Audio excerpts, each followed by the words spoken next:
இருந்த அந்த துப்பாக்கி குழாயில் வாங்கினது கையில் இது ஹேண்டில் பண்ணுறது. இப்போ இதை மாற்றி இதில் வைக்கிறேன். அந்த தட்டு கிடையாது. இதை இப்போ க்ளோஸ் பண்ணிடுறேன். இப்போ இதில் மாவு வைக்கணும். மாவு ஃபில் பண்ணியாச்சு உள்ள. இப்போ இதை வச்சு க்ளோஸ் பண்ணிடுறேன். நல்லா டைட் பண்ணிவிட்டு இப்போ இந்த அச்சு தான் கீழே வருது பாருப்பா.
யூஸுங்கிறதுனால கொஞ்சம் கை நடுங்குது.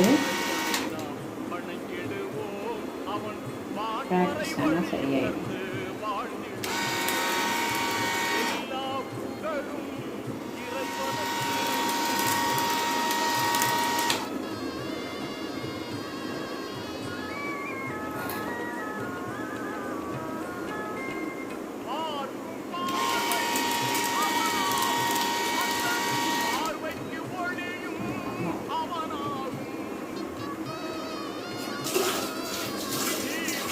செஞ்சாச்சுமா.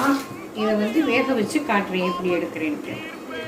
பிளேட்டில் வச்சுட்டு இப்படி தான் இருக்கும். இது வறுத்த மாவுங்கிறதுனால இந்த தடவை ரொம்ப வறுத்தாச்சு. அதனால் கலர் கொஞ்சம் சேஞ்சாக இருக்குது. வெள்ளையாகவும் நம்ம எடுத்துக்கலாம். வறுக்கிற மாவு கொதிக்க வச்ச தண்ணியில் தான் கிண்டணுமா. ஓகேம்மா.